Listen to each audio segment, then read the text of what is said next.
Hello everyone, my name is Emiliano and today I'm gonna show you the WineStock app. WineStock app is a desktop inventory management application designed for small wine shops that need a fast and offline-friendly solution. It tracks stock levels, records purchases and sales, generates useful reports, and provides visual alerts when items fall below minimum stock threshold. The project focuses strictly on inventory control, so there is no accounting or invoicing. To install and run the app, you can read the README file. Here we will start just running the app on Windows. So in order to do this, first we need to enable the virtual environment. We will write the following commands, and we know it is enabled because we can read here virtual environment. So next we have to run the app. There are two ways. First one is with Python and This we start the app with an empty database, but if we want some samples, we can add the flag demo, which will add wine samples, and then if we add with transactions, we'll also add transactions data. Press enter, and we have the app ready. So when you start the app, the first thing you will see is this welcome message, which describes what the app does. Then you will see on the left side 4 sections: home, wines, reports, and settings. And we will start with the home section. In home section, we have 3 subsections where we will be able to add a new sale, add a new purchase, or manage the transaction. We will first click on the card new sale. Here we will be able to add a predefined wine and type the quantity we want to sell. The new purchase section follows the same logic. We will add the wine Casillero del Diablo,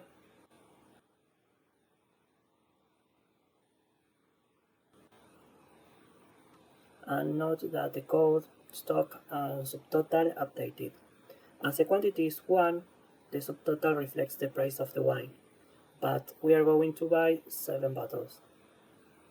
Now the stock level updated to 32 and the subtotal updated to 63. We continue with another wine and quantity. As I added the same wine twice, we will remove one of them clicking on the X button.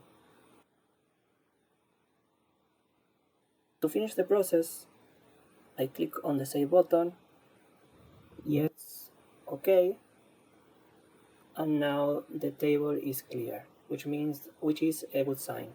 So now we go back to the previous menu. In Manage Transactions subsection, we can find a table with all the transactions ordered chronologically in descending order. The first 2 rows are the wines we just bought. If we go to the bottom, we will find a button where we can load more rows. We click on it, and the table will refresh with these new rows. Besides, we have the option to filter the wines. For instance, we can filter by the transaction type purchase and from the beginning of December 2025. Now, if we scroll down, we will only see the transactions that meet these requirements.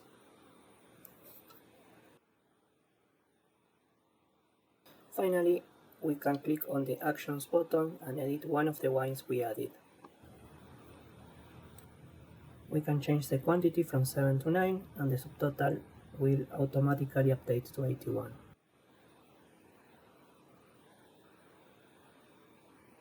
If we change the wine involved in the transaction, it will also update the wine code and the price. We save and we click on yes.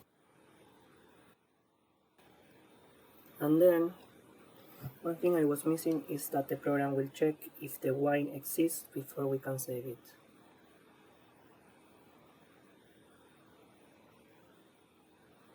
Finally, we will delete the Chardonnay.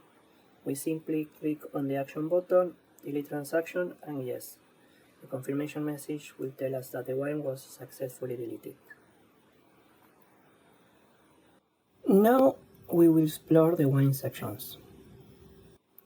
The options we have here are to manage existing wines or to add new ones. First, we will explore the Manage Wine subsection. Similar to Manage Transactions, we have filters and a table with all the wines listed. In filters, we have more inputs than in transactions as they are related to the wine transactions. We can try selecting the color orange. There are no results. So now we try white and we have the results. We clear the inputs and the table shows now all the wines.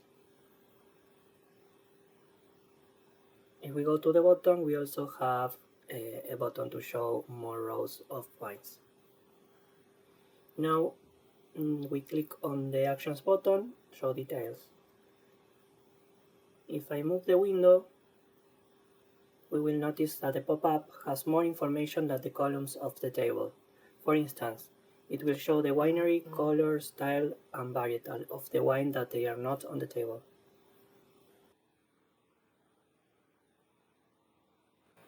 When a wine doesn't have a picture, it will display the gray bottle. Now we load more rows, and we have this message showing up. This happened when one or more wine's pictures were deleted or moved to another folder and are not visible anymore by the app. We can easily locate them because they have a red mark on the gray bottle.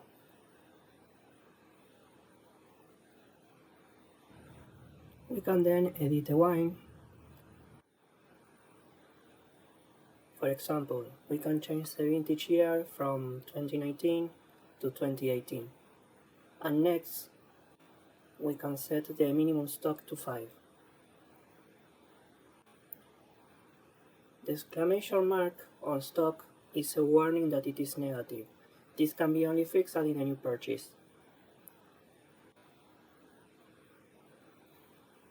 We save the changes, and now we can see on the table that the wine is from 2018 and it has a minimum stock of 5.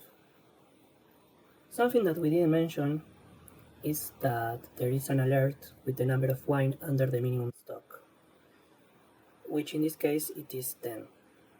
This alert will appear or update when the stock of a wine goes below the minimum or becomes negative. And in this case we have both. The quantity is -3 and the minimum stock is 5. To show this behavior, we edit the wine trapiche and we increase the minimum stock from 5 to 10. After saving, we see that the background of the row changed its background color, and the alert mentions that there are 11 wines under minimum stock. Another feature is sorting the rows of the table. If we click on one of the headers, such as name, the wines will sort in ascending order by name. If we click again, it will do it in descending order.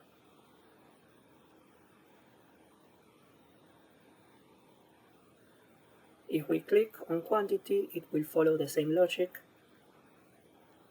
but considering the number instead of the letters. We can quickly notice that the Louis Jadot has the biggest amount of stock with 271. We can do the same with price if we want to know which wines are most or less expensive. The following we will do is to add a new wine. So in this form we will find inputs with red asterisks. This means that it is a required field.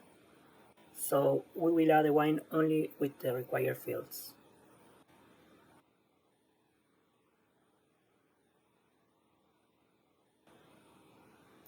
If I try to save it without completing all the fields, a message will show up explaining what is missing. We will include a picture for the wine.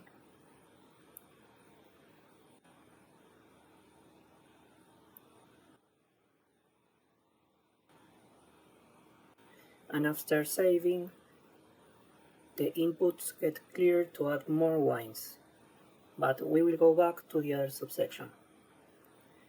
As wines are by default sorted by the code, our new wine is displayed first. So now we will delete this wine and see how it is gone from the table.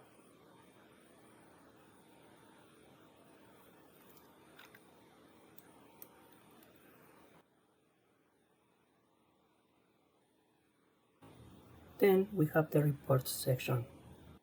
Here we can export the wines or transactions in CSV or Excel format. For this, we will first select the desired format pressing one of the buttons, and then we will select the type of report we want.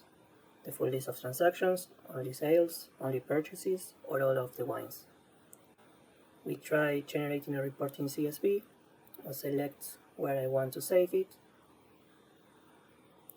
I replace the older file as I want the same name, and the report is generated. We do the same for a wines report in Excel.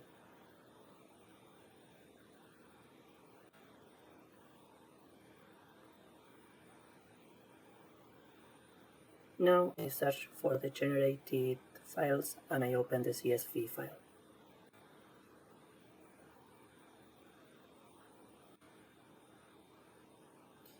We can see that all the data matches the one in the app. The first line shows the headers and the other ones are the transactions.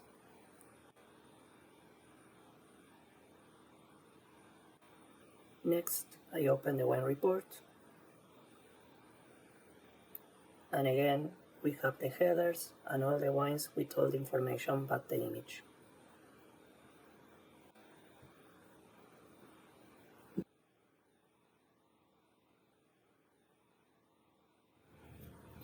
Finally, we have settings. This section is only to customize the app with a new logo and a new name that will be updated on the top of the app.